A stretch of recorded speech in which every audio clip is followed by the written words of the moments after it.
Hi, welcome. This is lecture number 1 of the Unbearable Lightness of Being. I am Mr. Loria. Hello. Let's get started. I'm excited to look at this book. It is a fan-beepintastic novel. If I had to sum it up in one word, it would be fan-flippintastic. We're going to look at the first section. This is one of 2 lectures on part 1. So let's start off by talking about the title and the opening kind of metaphor, because if you don't understand this philosophical idea behind the whole book, nothing will really make sense.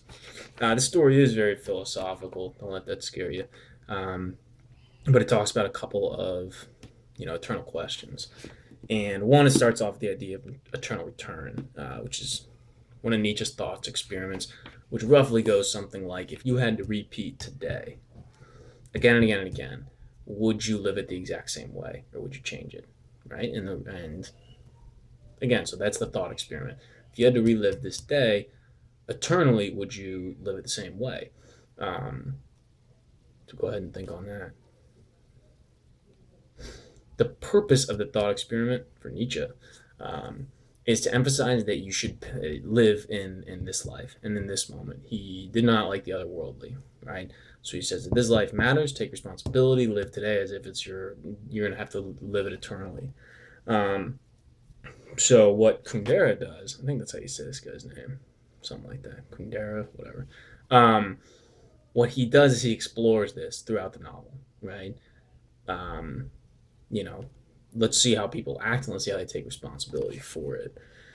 So what does this mad myth signify? Is to put it negatively, right? So if you have a life which disappears once and for all, right?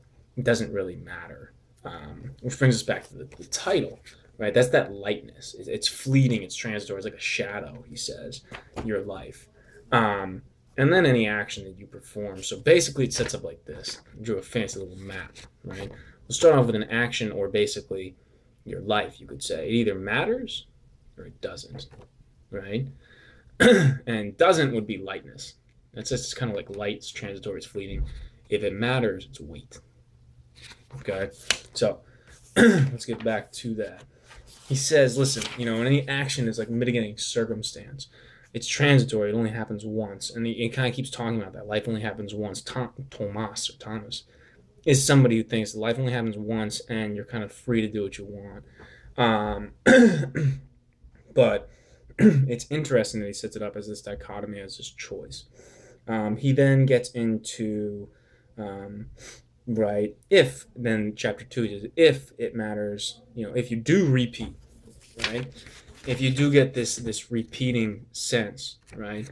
If your life would eternally repeat, he says it's terrifying. Another way to think about it is you have to bear responsibility for it. The positive would be it gives you a sense of purpose, right? And in fact, he talks about Christ, right? So he calls it the heaviest of burdens, and that's the unbearable part. So right in the title, you got that unbearable is that weight and that responsibility. If your life were to occur eternally, lightness is that kind of, okay, well, it's transitory, it doesn't really matter, so make of it what you will. That brings us to, again, this idea of binary and 2 choices, right? He calls it childishly simple. That's on page 5, right? And I posed this question in the 6th century. Before Christ, he saw the world divided into pairs of opposites, light, darkness, male, female, warmth, cold, being, non-being. One part of it he called positive. He calls this part positive, right? Gives you purpose. Your life matters, etc. And the other one he said it was negative. It's meaningless. You have no meaning. What's interesting in this, right? He calls this childishly simple, this binary system, this, kind of simple, pro and con sort of way of looking at the world. And in a way, he's right, to look at morality as like, yes, no, right, wrong, black, white. That's a little bit simple. But the tendency of people to think in terms of opposites, in terms of pairs, it's very natural. There's like the happiness hypothesis, a scientific book. You can check that out if you want, to find out a little bit more about that. So it's kind of how we naturally think. What's interesting in this is he says, there is no reason He doesn't really challenge the binaries. He says, fine, I'll give you that. I'll grant you that part. What I'm not going to grant you is that this side, this weight, this, what doesn't kill you makes you stronger, this, the beautiful struggle. He says, I'm not going to buy this is just automatically better. Why? You don't really have to. You could go over here. A little kid crying. Right? He says, right, was he correct or not? That's the question. The only certainty is the lightness/weight opposition is the most mysterious, most ambiguous of them all. So he says, you can split it into two parts, okay, but which is positive? You can say that this take meaning, it's always the heavier part that's more worthy. But he says, you don't have to think of it that way. And it's interesting he sets that up as essentially a choice. So that's very important. If you don't understand that, the rest of that will make no sense. Speaking of things that are hard to understand, let's go to Tomas and Teresa. So that's the central two of the more central characters in this book. Tomas. He meets her in kind of an odd way. We'll get back to that, how he meets her and how he kind of falls in love or just decides, like, okay, well, I guess I'm going to take care of her.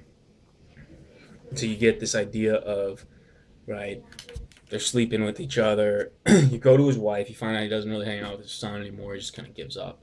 You get into his views of erotic friendship. I think it's certainly important to understand that sex is going to be really important in this novel. Yeah, keep reading. Right, this erotic friendship, this idea that you can have a lot of sex with people, and that's okay as long as you kind of limit it, as long as you are sure not to encroach on each other's freedom, right? So if you think about it, right, I mean, if sex either matters or it doesn't, right? He's saying it doesn't really matter, but that's okay, right? It's kind of liberating. You can see on 17, there's that scene where they went out dancing. Tomas doesn't like to dance. Teresa is younger than he is and dances with like a younger man at the same office, and he looks on with this kind of jealousy and this kind of like, wait, right? Why am I so jealous of her dancing with somebody who's like her own age? Why am I so jealous to see her dancing? And we'll get to that. I think there's a kind of double standard of fidelity. But then I think there's something that goes back to whether or not this matters. So very important to understand moving forward that an action or a life either matters or doesn't, right? And it's split into these two realms. We call it weight and lightness. You can kind of think of the positives and negatives associated with each. What's very interesting is he kind of flips this. He kind of says, instead of emphasizing the positive here and the negative there, I'm going to emphasize the positive here and the negative here. So we'll see how the different characters handle their own responsibility, their lives, their actions, moving forward in this pretty fantastic book.